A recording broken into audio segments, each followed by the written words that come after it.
Un segundo más y ya estamos.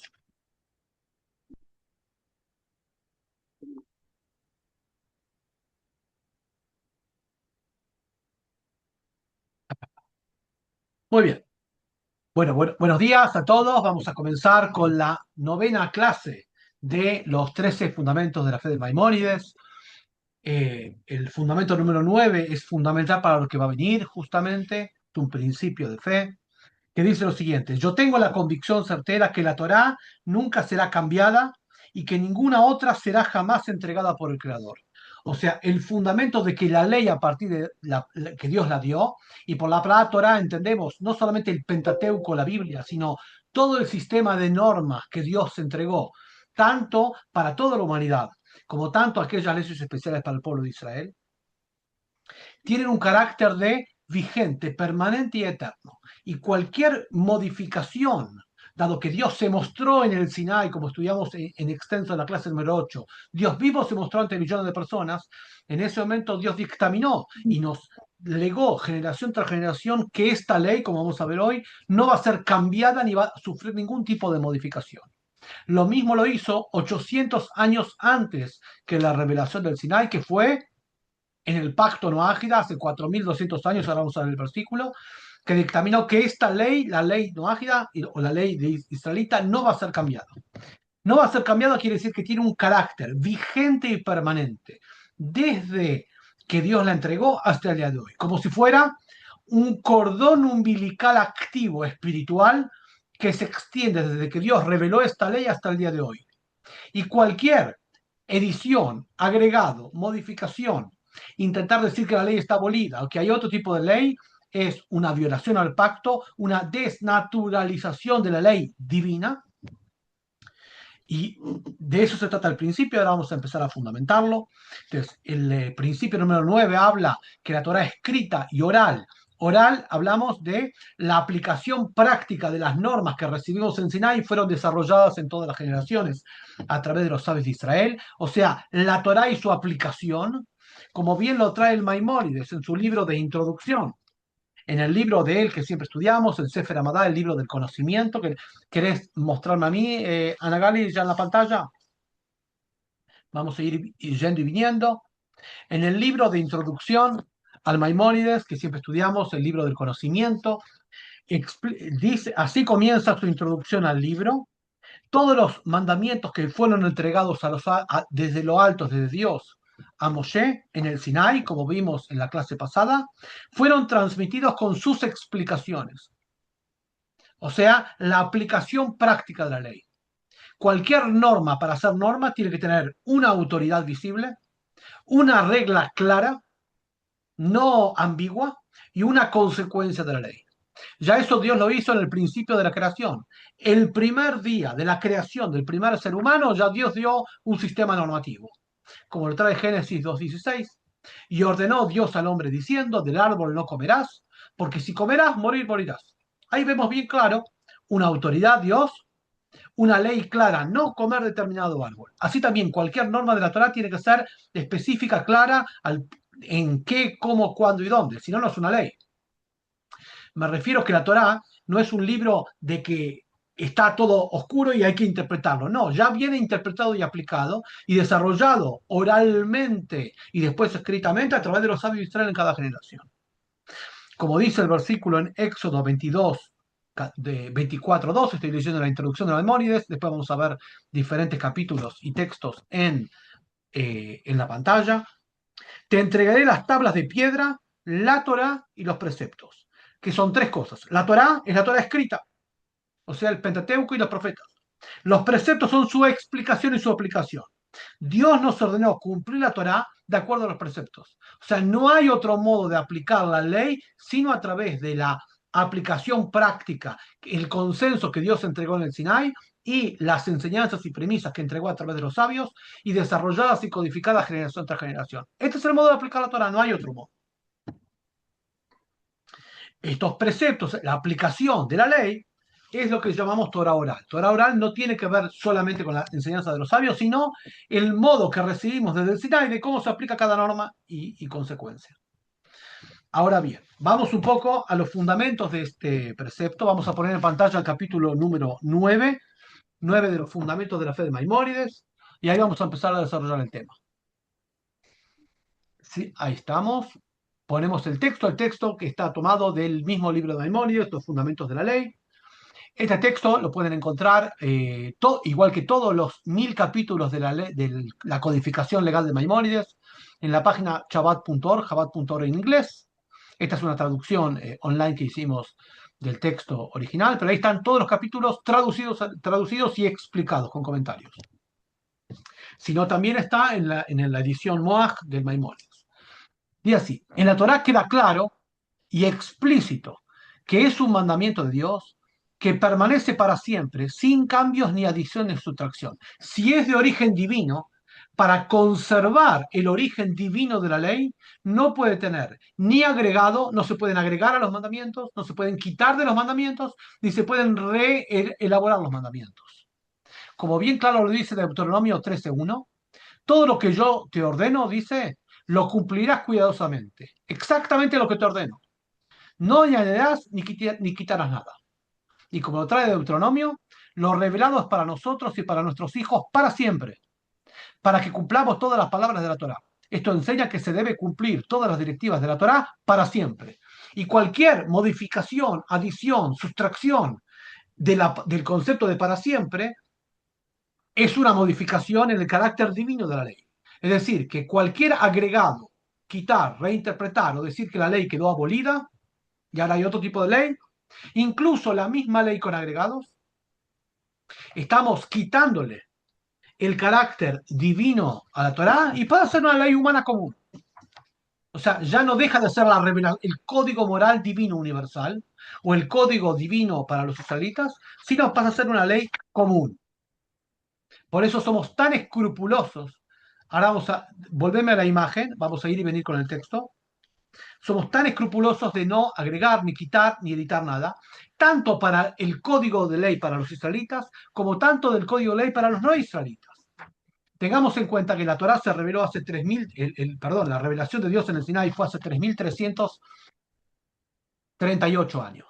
Pero hace 4.200 años ocurrió el pacto de Noé, que aplica a toda la gente, a todos los seres humanos, a perpetuidad.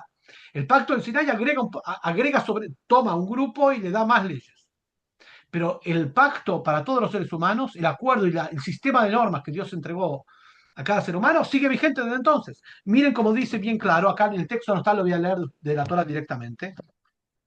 En el capítulo 9, bien, capítulo 8 y capítulo 9, que está el final del diluvio, Dios protege a Noah y a su familia del arca, los hace salir del arca y les muestra el arco iris y revela las 7 leyes y sus codificaciones, y a partir de ahí empieza a rodar el código divino moral universal, las leyes que aplican a todos los seres humanos.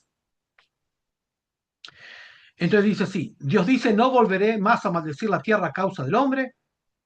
Bien, mientras perdure la tierra, siembra y cosecha, frío y calor, verano e invierno, día y noche no cesarán.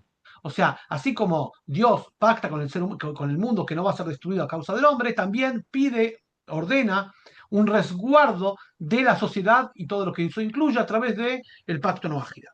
Y cuando Dios muestra el arco iris en Génesis 9, viene la palabra que dice: He aquí he establecido mi arco iris sobre las nubes. Será la señal del pacto entre la tierra y yo. Cuando yo cubra el cielo de nubes, entonces veré el arco iris en las nubes. Así recordaré el pacto con ustedes y toda alma viviente. El arco iris estará en la nube, y acá viene la palabra, y yo lo veré para recordar el pacto eterno. En hebreo se llama Brit Olam. Brit Olam quiere decir pacto eterno. Cualquier agregado a lo que es pacto eterno deja de ser eterno. Ya hay una modificación. Voy a traer un ejemplo práctico de esto. Imagínense un ejemplo cotidiano. Imagínense que ustedes adquieren un dispositivo electrónico, sea un monitor, una computadora, un celular, lo que sea. Algo de cierto valor y cierto aporte. Generalmente estos productos vienen con un sello lacrado de seguridad inviolable, un precinto de seguridad, y dice una suscripción. La fábrica se responsabiliza ante cualquier daño que puede tener el dispositivo. Si viene fallado, si no funciona, lo vamos a cambiar. pero con la condición de que este aparato esté lacrado, el sello esté lacrado, sellado, para asegurar que nadie metió mano. Si este sello está roto, se violó, alguien le metió mano, ya no somos responsables. ¿Por qué? Porque no podemos certificar que eso que salió de la fábrica sea lo que usted recibió. La fábrica te dice, yo me hago responsable si el objeto, el dispositivo, tal como salió de la fábrica, le llegó a usted y no le funciona. Yo lo voy a cambiar. Pero si en el medio, desde que salió de la fábrica hasta que llegó en su mano, alguien lo cambió, lo manipuló, lo abrió para mejorarlo, para no mejorar, no importa. Ya no es lo mismo que salió de fábrica. Es otra cosa. Consecuentemente, no cubre la garantía. Un ejemplo clásico. Acá también. Dios dice, la ley es divina, yo la di y hay millones de personas que la di. Para que la ley siga siendo divina, de origen de Dios, asegurarnos que Dios dio esto, y uno está cumpliendo las leyes de Dios, no puede haber ninguna manipulación, ni agregado, ni sustracción, ni reedición, ni decir que quedó abolido por parte del hombre. Porque deja de ser ley divina, ya pasa a ser una ley común. Esto es lo que estamos hablando. O sea, mostramos el versículo tanto respecto de la ley noágida como tanto respecto de la ley para israelitas. Entonces, dentro de esto, vamos a seguir leyendo el texto de Maimónides en el capítulo 9. Obviamente que esto daría para una clase, diferentes clases enteras que después vamos a dar en el grupo de WhatsApp, apuntes para que vean cómo fue la transmisión generacional de la Torah oral y de su aplicación en una cadena milenaria de 100 generaciones que recibieron la ley y la transmitieron, recibieron, la transmitieron y la desarrollaron en una fidelidad absoluta a través de los sabios de Israel y se puede reencadenar y se puede reconstruir todo esto con testimonios lingüísticos, personales, individuales, documentales de todo tipo. Es lo que más está probado. Eso daría para una clase entera respecto de eso. Ahora estamos viendo de qué se trata el fundamento de la fe. Y acá viene lo importante. También se dice en Deuteronomio 30, este es un estatuto perpetuo para todas las generaciones. Estatuto perpetuo para todas las generaciones, más claro. O sea que la ley es eterna. Cualquier modificación en la eternidad de la ley deja de ser vigente. Entonces ya, más todavía, el principio de igualdad ante la ley, que Dios juzga a todos los seres humanos de la misma forma, se alteraría. Pues estarías cambiando y modificando lo que, con qué criterio de justicia juzgarías a un ser humano que vivió hace 1000, 2000, 3000 años con el de hoy. Dios no cambia su ley. Como dice Deuteronomio, no, la ley no está en los cielos. Esto enseña que un profeta no puede añadir un nuevo precepto de la Torah. No importa quién sea el que lo dice. Por lo tanto, si alguien se levanta, sea judío o gentil, no importa quién sea, en el transcurso de las generaciones, y realiza una señal o prodigio, imagínense que alguien hace un milagro absoluto, y alega que Dios lo envió para añadir un precepto, agregar un mandamiento que no está escrito en ningún lado. Dos, quitar un precepto, decir que tal mandamiento que la Torah indica ya no tiene vigencia. Tres, explicar un mandamiento de manera diferente a la tradición recibida por Moshe. Por ejemplo, el versículo que dice ojo a cambio de ojo, nos enseña en Éxodo 21-22 las leyes de indemnización. Una persona a través de una acción negligente provocó un accidente y dejó ciego a una persona o tuerto, tiene que indemnizarlo económicamente. El versículo dice ojo a cambio de ojo a través de la tradición de Moshe nos indica a través de dinero, o sea, indemnización económica. No quitarle el ojo, no es arrancarle el ojo. Si alguien va a decir no, no hay que indemnizarlo, sí, pero hay que arrancarle el ojo, ojo por ojo, eso sería una explicación que no viene de acuerdo a la tradición recibida por Moshe a través de eso. Cuatro, si este pseudo profeta, judío o gentil, hace milagros y maravillas y dice que Dios lo cambió, lo envió para agregar un precepto, quitar un precepto, explicar de modo que no recibimos de la tradición milenaria del Sinai, o si dice que los mandamientos ordenados a los israelitas, y agrego yo, a los no ágiles, no son para siempre, sino que fueron dados por un tiempo limitado, y ahora es otro tipo de ley, es seguro un falso profeta, no importa el milagro que haga, porque viene a negar la profecía de Moshe, o sea, la revelación del Sinai, que vimos millones de personas al pie del Sinai, esto lo explicamos en la clase número 8, y debe ser ejecutado, tiene pena de muerte ante el tribunal por estrangulamiento, porque se atrevió a hacer declaraciones en nombre de Dios que nunca hizo. Es un falso profeta y tiene que ser eliminado. Dios, bendito sea su nombre, le ordenó a Moshe que este mandamiento es para nosotros y para nuestros hijos para siempre. Y como dice el libro de Números de la Torá, Dios no es un hombre para que mienta, Dios no miente. O sea, si Dios dijo es así, es así es. Entonces no hay ninguna modificación posible al respecto.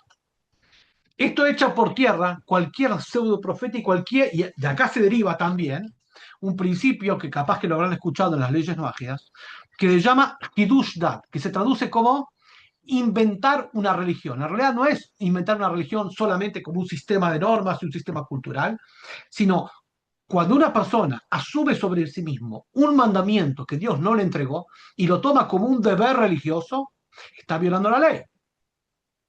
Entonces, acá no es tanto la buena voluntad. Yo sé que mucha gente tiene buena voluntad. Pásame de nuevo la imagen, Ana. Hay mucha gente que tiene muy buena intención y quiere hacer las cosas para agradar al Eterno todo eso, pero por no saber las cosas es errores.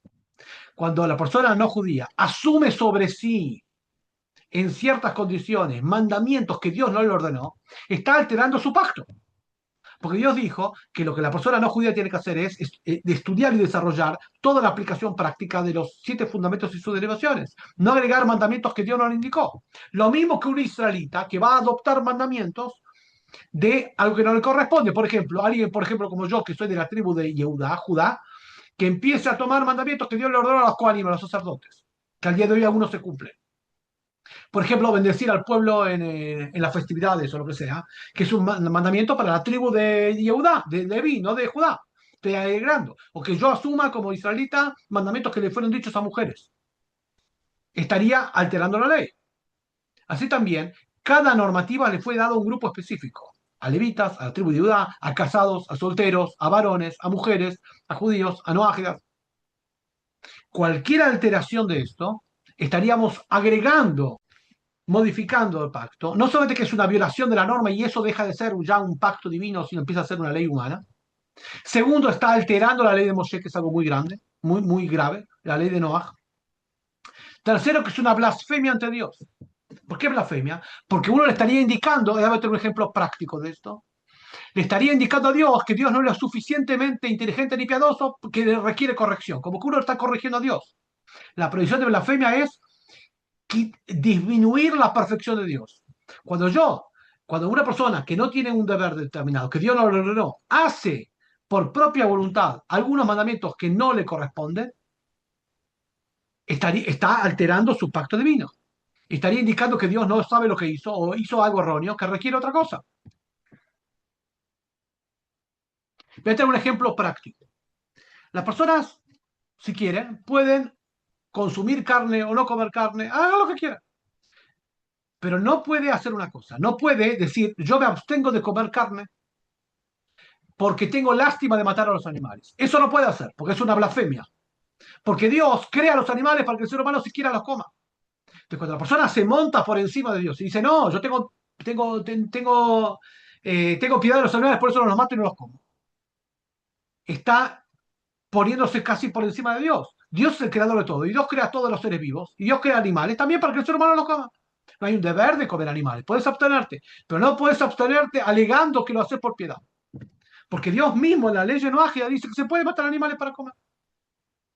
Eso es un ejemplo de cómo con la buena voluntad, pero sin saber cómo hacer, uno hace exactamente lo contrario de lo que tendría que hacer. Esto se llama entonces Hidush Dat, inventar una religión, o agregar o quitar o editar cosas que no escuchamos de la ley.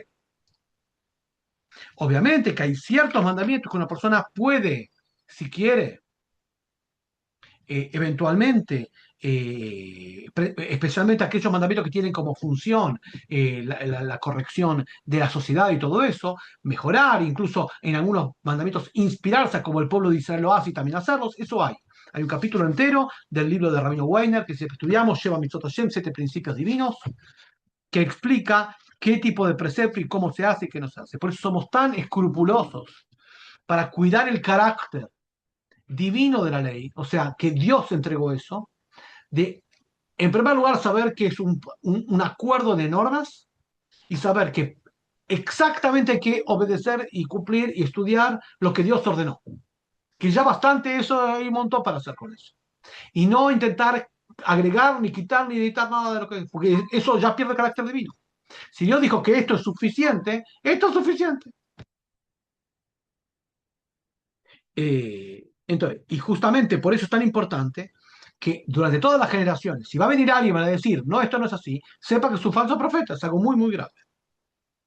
Ahora vamos a dar también espacio para que puedan preguntar, pero bueno, el fundamento de esto tiene que ver con resguardar el carácter divino de la ley que va a estar siempre activo y permanente, sin posibilidad de, y también esto echa por tierra a diferentes movimientos, o judíos o no ágidas, que durante toda la historia empezaron a hacer modificaciones en la aplicación práctica de la ley, transmitido generación tras generación por los sabios de Israel.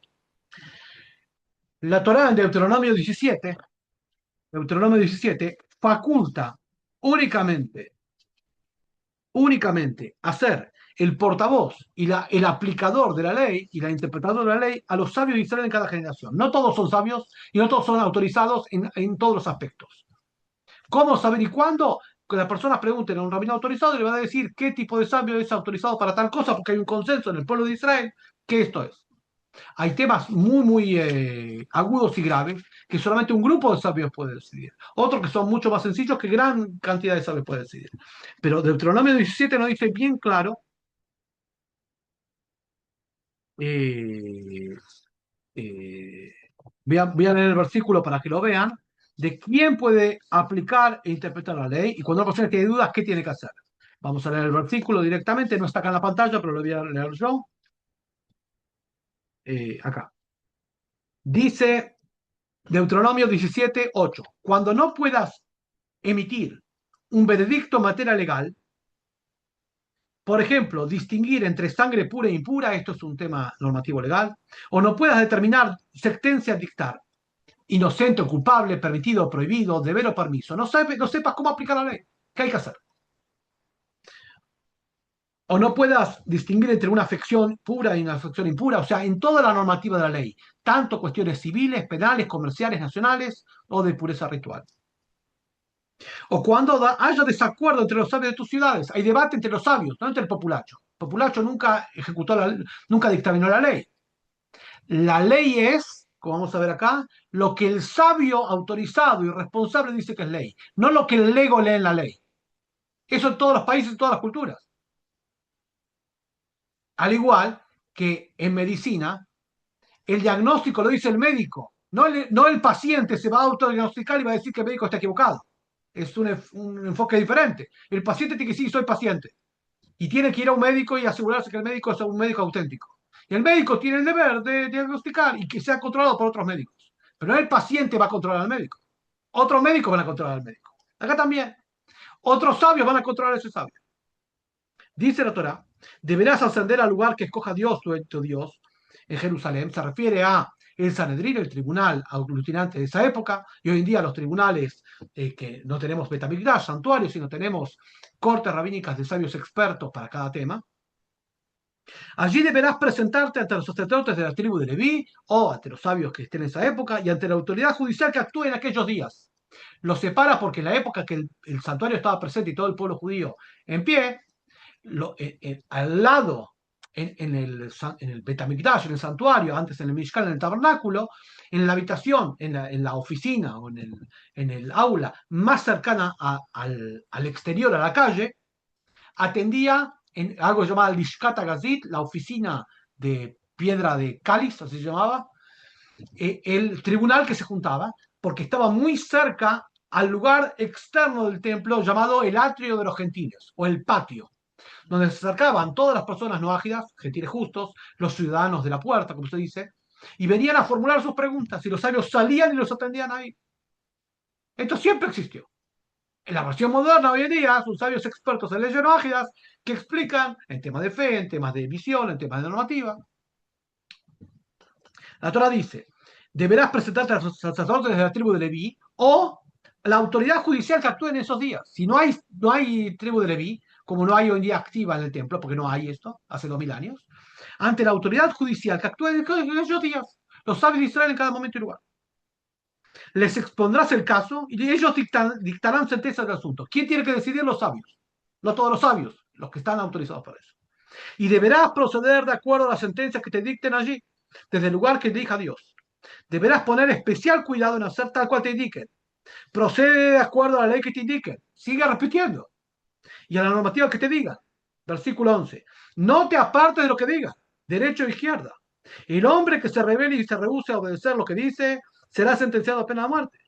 Y todo el pueblo escuchará y temerá. O sea, bien claro que la única autoridad posible para esto es los depositarios de la ley, los transmisores de la ley. ¿Para qué? Para mantener el carácter divino de la ley que no tenga y no tenga modificaciones. Que durante todas las generaciones siempre hubo diferentes grupos que intentaron decir, no, la Torá es diferente, habló para un tiempo, quedó abolida de otra ley, o se interpreta diferente. Siempre hubo, diferentes religiones se montaron sobre eso también. Para ir cerrando y terminando, eh, entonces quedó bien claro que la ley tiene carácter permanente y eterno y vigente siempre. Consecuentemente, una persona no tiene que ver qué tiene que hacer o ver cómo interpretar. Lo que tiene que hacer es estudiar y descubrir. Por eso no hay nacer de nuevo, no hay que la persona tiene que descubrir nada. Tiene que estudiar y aplicar, porque desde que nació la persona, si es ser humano, cualquier ser humano está bajo un pacto divino. Si es israelita tiene un pacto determinado, si no es israelita tiene otro pacto, pero desde siempre. Obviamente que el pacto a toda la humanidad vino mucho antes, que es el pacto noágido. Antes del pacto noágido, ya Dios, el primer día de la creación al primer ser humano, le dio leyes, como vimos en Noah, en el primer hombre y todo esto. Sea como sea, para terminar voy a leer solamente la introducción del libro que siempre estudiamos, se llama Mitzotación, Siete Principios Divinos, que habla sobre esto.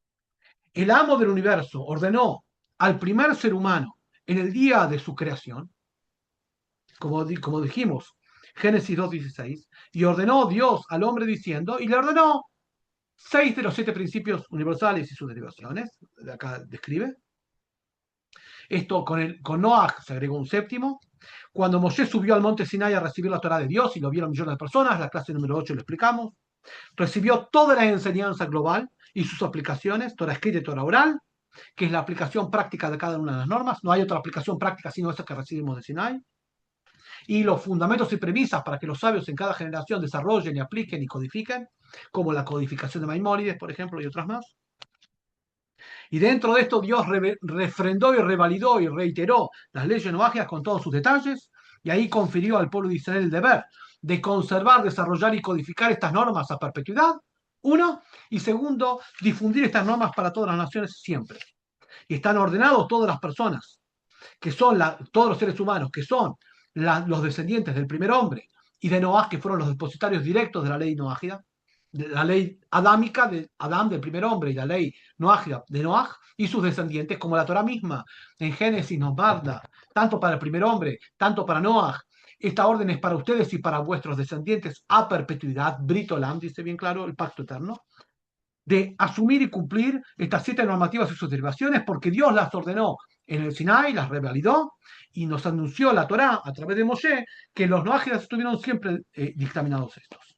Estas normas tienen generalidades y detalles que fueron todos explicados y derivados y codificados en la Torá oral a través de todas las generaciones, y así como los sabios de Israel tienen el deber de conservar, desarrollar y codificar estas normas a perpetuidad, y establecer al pueblo de Israel sus leyes, también están obligados los sabios, algunos sabios determinados, a desarrollar, a codificar y a aplicar y a establecer y dictaminar estas normas a todas las naciones, sus normas. Y no hay otra autoridad para explicar y aplicar la Torá, tanto para israelitas y para los noágidas, sino algunos sabios de Israel que son llamados la Torá oral.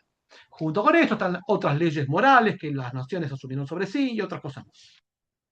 Sea como sea, la recompensa de esto es muy grande, como bien claro el Maimónides lo dictamina, que toda persona de las naciones que observa puntillosamente esta ley divina se transforma en piadoso y justo de las naciones y tiene recompensa en este mundo, todas las recompensas que la Torah promete, en Deuteronomio 28:30, en Levítico 26, y en todos los profetas, abundancia material, salud, riqueza, paz, amor, etcétera, todo lo que la Torah promete como recompensa. Trascendencia en el mundo venidero, agradar a Dios, que su alma va a estar cerca de Dios cuando muera, resurrección de los difuntos en la época del Mashiach, ser piadoso y justo en las naciones y con eso acceder eventualmente, si quisiera, blandir su derecho y el de vivir en la tierra de Israel con todos los monoteístas. Y el pueblo de Israel tiene el deber de darle servicios sociales dentro de la tierra de Israel, acercarse al santuario para traer las ofrendas y que Dios se alegre con él en el monte del templo, como bien lo dice. Va a ser también, va a tener parte en la época del Mashiach, parte en el mundo venidero, parte en la resurrección de los difuntos, tal cual como Manuel lo establece. Aquel que es piadoso en las naciones y observa sus leyes sin intentar cambiarlas o agregarlas, recibiendo de Sinai sabiendo que su pacto es un pacto eterno. Este es el principio número 9, la inmutabilidad de la Torah y su eternidad. Y a partir de acá comienza ya en el principio número 10 y 11 los fundamentos del libre albedrío, libertad de elección, que es algo muy fundamental en las leyes noágidas y en las leyes de la Torah en general. Agradeciendo de nuevo a Ana Hernández, Ana Gali, Contreras Morales, a todo Enlace No Ágida y a todos ustedes. Ahora abro los micrófonos para que puedan preguntar y consultar lo que quieran, tanto los que están acá, tanto los que van a ver este video después, en diferentes transmisiones que Enlace No Ágida lo va a hacer y pueden dejar sus comentarios y responder. Después en el grupo de, vamos a responder seguro. En el grupo de WhatsApp vamos a dejar algunos contenidos y PDFs que vienen a complementar esto también, así que también sería interesante que los estudien. También invitarlos a que puedan, antes de abrir los micrófonos y escucharlos, las preguntas, consultas que tengan, invitarlos a que envíen su generosa contribución a Enlace No Ágida para que esto sea posible. Y seguramente en 2 o 3 semanas nos estamos viendo de nuevo para continuar con este curso y culminarlo. Ya tenemos también proyectos para hacer otro ciclo también para la segunda parte de este año. Fuerza, energía, muchísimas gracias y escucho vuestras preguntas, consultas y comentarios.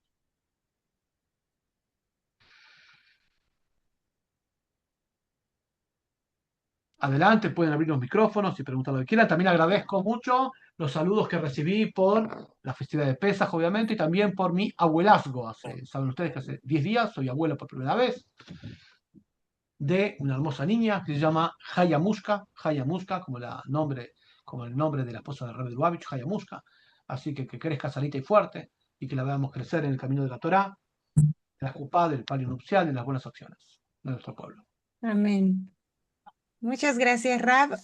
Aprovechamos en lo que levantan sus manos para saludar a nuestros amigos que nos escuchan desde Enlace No Ágida Radio. Saludos hasta los Estados Unidos, Colombia, Venezuela, Argentina y México. Un saludo para todos ustedes y pueden enviar sus preguntas también por medio de los grupos o por la cabina de la radio.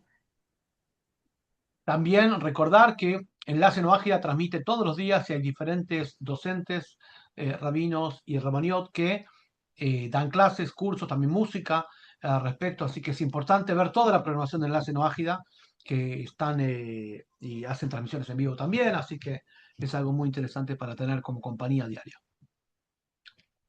Adelante, escucho. ¿Comentarios, preguntas al respecto?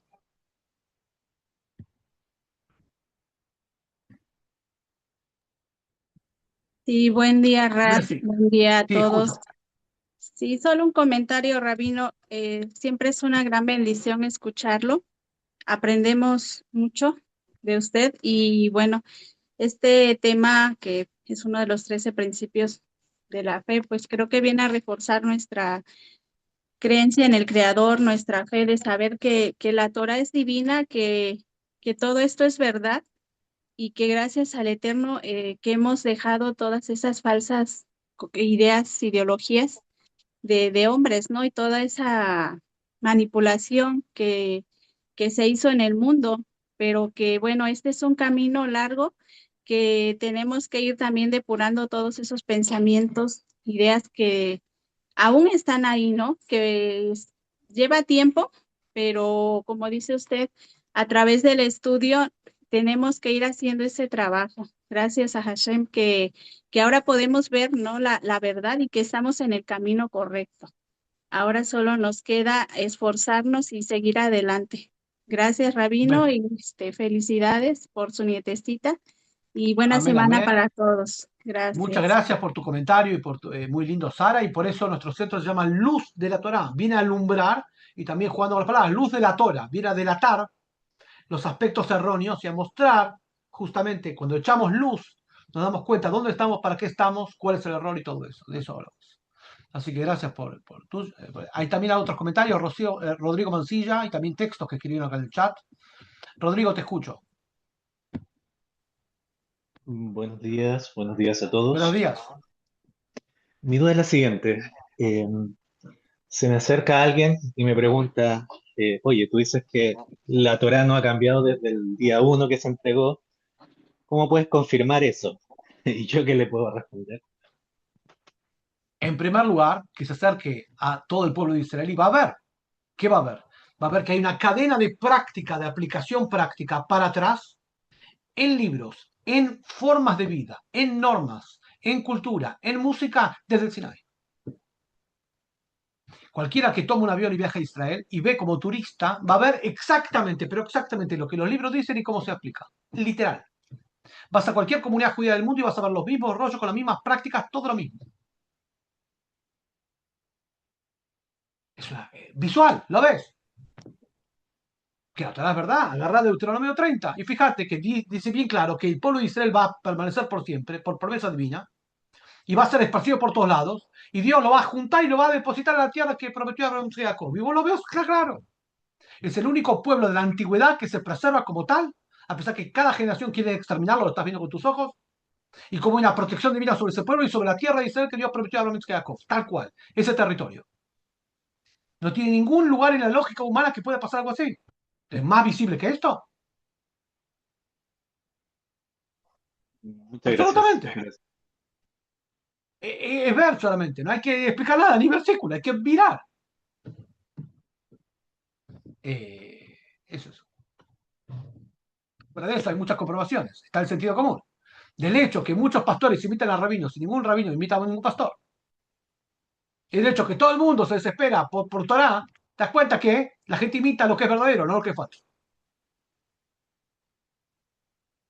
Ningún judío quiere ser cristiano. Todo cristiano que te das cuenta de quién imita a quién.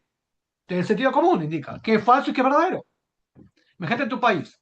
Hay moneda falsa y moneda verdadera. ¿Cuál es la que, ¿Cómo sabes cuál es falsa y cuál es verdadera?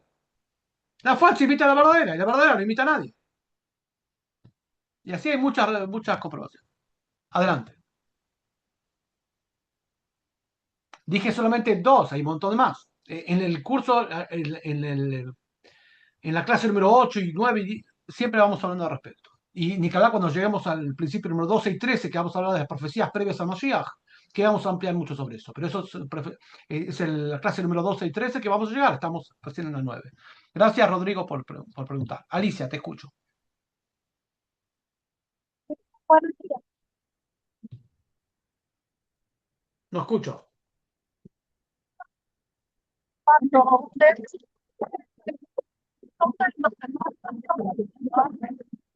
se puede Te estimar escucha, Alicia, empezá de nuevo porque se escuchó cortado. ya, es que estoy fuera, Rabino, y no se me escucha bien, estoy Ahora se te largo. escucha bien. Ahí se Ah, corrigió. ok, cuando hablamos, cuando se dice de lo que el judío o el no judío tiene que hacer, también se puede tomar en cuenta el ejemplo de los dos hijos de, de Aarón, cuando hicieron fuego extraño. Sus intenciones eran buenas, pero no se les había permitido. ¿Es correcto? Porque, exacto, precepto no es lo que yo quiero, sino lo que Dios me ordena. No empieza por lo que yo quiero. No empieza por lo que siento, empieza por lo que Dios me ordena. Y Dios sabe qué es bueno para mí, y por eso ordenó a A una cosa y a B otra cosa. Por eso lo que estudiamos hoy, que no se puede editar la ley ni modificar, porque Dios a cada uno le dio diferentes normas. Igual que en la ciudadanía general, la ley que tiene un juez no es la misma ley que tiene un civil. La misma acción hecha por un civil es algo permitido y encomiable, y en un juez está prohibido. Por ejemplo, actuar en política. Actuar en política para un ciudadano común está permitido e incluso es encomiable, es algo digno, ocuparse de la polis, de la cuestión. Pero un juez tiene prohibido tener la actividad política. La misma acción. En algunos países, el portar armas con permiso legal está permitido. Pero para un policía no está permitido, es un deber y está prohibido que no lo haga. Le quiere traer que la misma acción para uno es un deber y para otro es un permiso, para uno está prohibido, para otro está permitido. La misma acción. Entonces Dios decide a cada uno qué tipo de acción tiene que hacer. Cuando una persona quiere decir, no, yo tengo otras leyes, es un error, que es el principal error que cometen por no estudiar las leyes no ágidas las personas no judías. Que dice, no, voy a cumplir la ley del kasher y no me voy a tatuar y eso no es para vos. Si no es para vos, quiere decir que si lo haces es inútil. Y si lo haces, estás agregando preceptos, estás blasfemando a Dios, estás inventando leyes, deja de ser divino, o sea, todo un desastre. Por eso no es tanto la buena intención, sino saber hacer, eso es lo principal.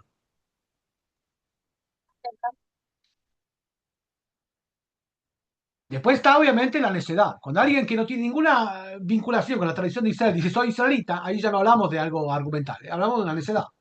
Entonces, si es absurdo, no hay lo que explicar porque es absurdo, son otra cosa. Eh, entonces, Ana Gabriel Kirsten, ¿cómo estás? Hola, ¿qué tal? ¿Cómo va? ¿Cómo estás? Shalom, bien, bien, bien. Hermosa su nietita Jaya Musca, hermosa. Muy linda la clase.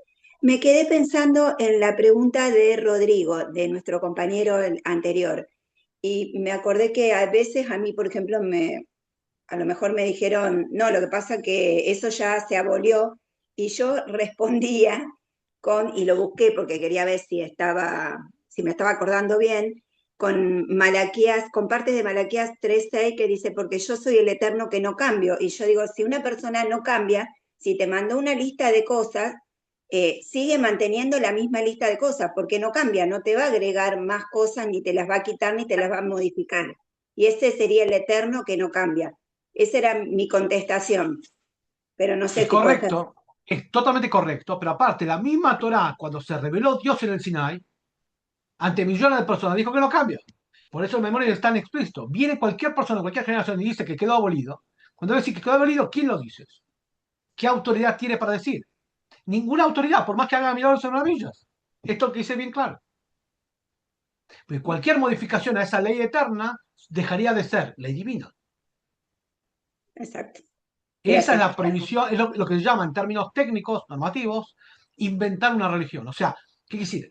Desdivinizar la ley divina a través de introducir modificaciones, agregados o sustracciones. También interpretar de la forma que no escuchamos, por ejemplo, como dijimos el ejemplo de ojo a cambio de ojo, indemnización o arrancar el ojo. Eso no existe. Muchas gracias.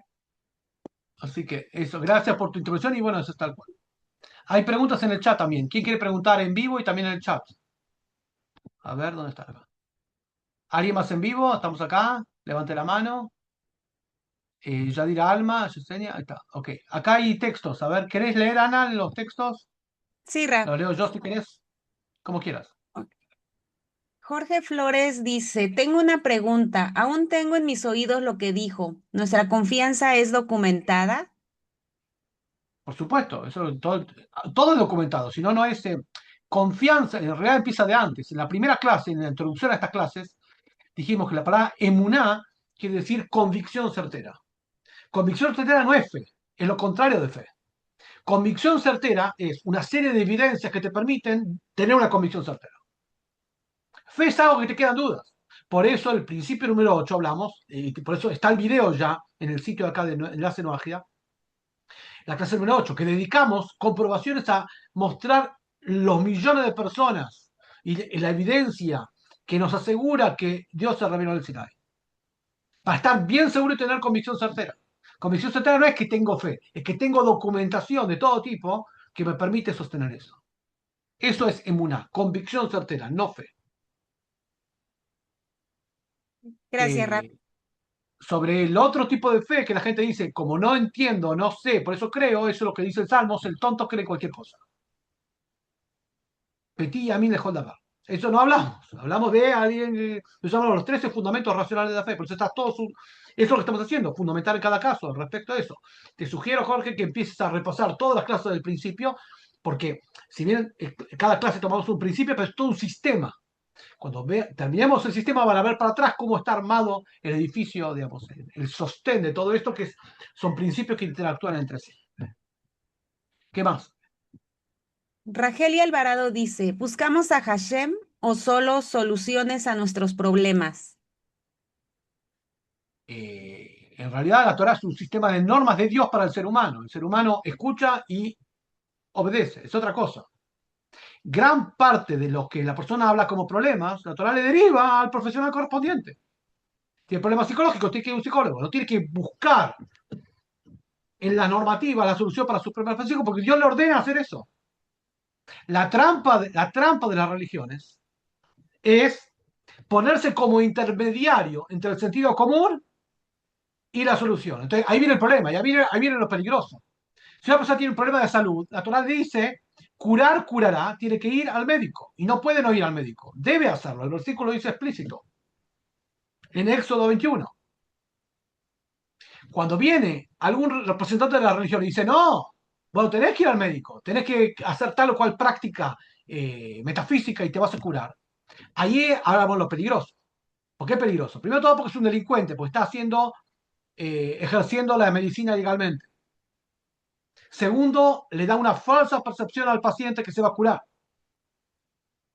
Y el paciente no termina enfermándose por su enfermedad, sino por la falsa percepción que le dio que se va a curar y la enfermedad sigue avanzando. Es por eso el tema. Entonces no hay que buscar soluciones, hay que buscar el tema específico. Y no buscar soluciones mágicas, que es lo que las religiones proponen. Por eso, gran parte de lo que la Torá te despierta es el sentido común. Cuando la persona dice, Rabino, quiero pareja, bueno, ¿dónde vas a buscar la pareja? Pues no es que Dios te va a caer, no es como un papá Noel que te va a caer la pareja como una chimenea, por más que reces. El rezo va a ayudar, pero va a ayudar a lo que vos haces. Tenés que ir a un grupo de solos y solas a buscar pareja, un grupo de vinculación. ¿Dónde te crees que va a estar? Lo mismo trabajo, lo mismo todo. Entonces, hay un nivel de bloqueo que la gente lo viene arrastrando de la idolatría, que piensa que la Torah y sus preceptos es algo mágico para lo que no quiere hacer. Lo que no quiere hacer, lo quiere hacer. Entonces, pero bueno, la Torah te trae el sentido común. ¿Preguntas, consultas y comentarios? Lilia Castro dice, Rab, ¿qué se puede contestar a una persona que cree que la Torah es del ego? Felicidades por su nieta y muchas bendiciones para ella y su familia. ¿Del ego? ¿Qué significa? Explica un poquito más la pregunta. No sé lo que te referís con del ego. ¿Quién más? Ragelia Alvarado dice, decir que la Torah cambió es una afirmación fuerte, pero ¿dónde está la evidencia real? El pueblo judío ha transmitido la Torah de generación en generación con una precisión extraordinaria, tanto escrita como oral. No es un texto aislado, es una tradición viva y continua y verificable. Antes de afirmar que cambió, vale la pena preguntarse, ¿qué otra tradición puede demostrar una cadena tan consistente? Por supuesto, ni que hablar. No solamente de libros, sino de prácticas y normativas, sistema judicial en cada una de las generaciones. Los invito a que cada uno de sus países vaya al museo judío de cada lugar y va a ver. Y va a ver que las mismas prácticas que se hacen hoy en día en las sinagogas de hoy en día se hicieron hace 450 años cuando llegaron los primeros israelitas a nuestro continente. Y así hace 2000 años antes y 3000 años antes. Entonces no hay algo más probado que esto. Seguro que sí. Ahora, el pueblo que milagrosamente está y transmite toda una generación, y de acuerdo a todos son sabios, los sabios que transmiten esto. Tiene su testimonio y su mensaje. Y vienen otro tipo de pueblos que no tienen nada de eso. Y dice que estos están cegados y nosotros tenemos la verdad. Bueno, ahí ya hablamos de un nivel de necedad que no podemos contestar. No todo hay que contestar. Uno. Cuando es un absurdo, no hay que contestar. Porque si contestás, legalizás el absurdo. Eso solamente quiere decir que es absurdo, en primer lugar. Segundo, no todo se puede debatir. Porque cuando vos debatís algo, ponés en igualdad de condición dos cosas que no pueden discutirse. Un médico discute con un médico, pero no un curandero con un médico. No un delincuente con la justicia. Ahí no hay. Entonces, cuando vos pones a discutir un delincuente con la justicia, hay su problema. Entonces, esa discusión no puede estar. No todo debe discutirse, porque cuando lo legal, lo ilegítimo, pasa al centro de la escena, lo estás legitimando con eso que discutís con él. No importa si qué ganás. Por eso Ramiro no discute con pastores. Y por eso, ustedes que están en el camino de la Torah, no discutan con otros, muestren solamente, mira, esto es el sistema de fe, querés acercarte a esto, bienvenido, pero no empezar a discutir con cosas, que es un error grande que la gente dice. ¿Cómo lo demuestro? No te que demostrar nada. Tienes que mostrar la luz de la Torah. Y lo quiere seguir, va a seguir. La persona misma tiene que desembarazarse. Y así empezó el monoteísmo de la Torah con Abraham. Abraham mismo empezó a racionalizar, observó la naturaleza, se empezó a formular preguntas y solo se dio cuenta. Tengamos en cuenta, el camino de la Torah es racional, el camino muchas veces de la idolatría es pasional, donde obviamente que la gente se aferra al ídolo para no dejarlo, porque ama al ídolo. Porque el ídolo hace todas las cosas. Entonces, es totalmente desigual. Ahora, esto pasa solamente hacia los sabios de Israel y hacia el judaísmo. Nunca pasa, por ejemplo, del cristianismo hacia el islam. No van a haber ningún debate entre pastores y imames, representantes del islam o sheikhs, que le van a empezar a debatir. No, usted está equivocado. Eso no pasa. Generalmente pasa, tampoco vemos que pastores cristianos se disfracen de imams, de sheikhs, de representantes para engañar a la gente. Eso no pasa. Entonces, bueno, eso. Pero no intenten demostrarles cómo están equivocados, no hace falta. Hace falta que uno asuma los fundamentos de la fe, empezar a observar, y quien hace caso se lo acerca. Pero no intentar debatir y a ver, ¿qué le contesto? ¿Qué le contesto? Empezar a estudiar, empezar a preguntarte cosas. Adelante. Ya no hay más preguntas en el chat. ¿Alguien de sala, por último, quiere preguntar algo al rabino? Sí, estimada Ana. Adelante, estimado Marcelo. Marcelo, escucha. Sí. Buenos días, estimados Rab. Igualmente felicidades por los Muchas gracias, muchas gracias. Necesito que suceda mucha salud, muchas bendiciones para Amén, amén. Se interrumpe un poquito el sonido. A ver si acércate un poquito mejor al micrófono. ¿Me escucha? Perdón. Se traba un poquito. A ver, fíjate.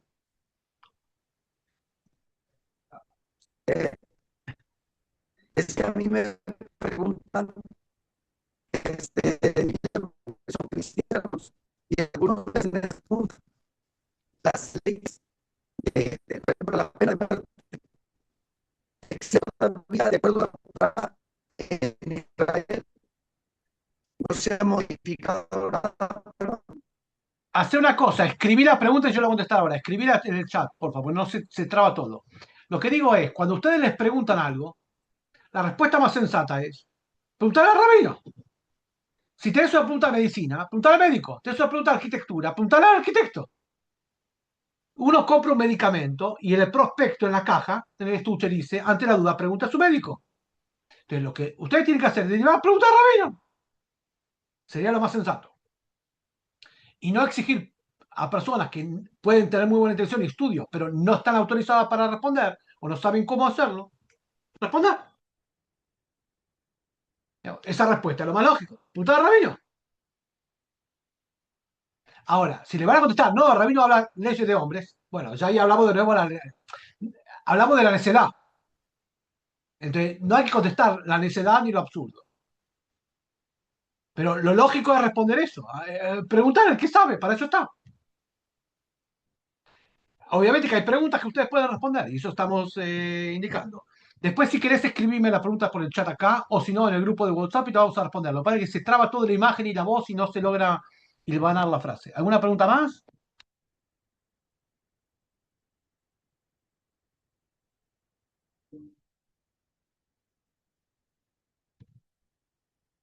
¿Estamos?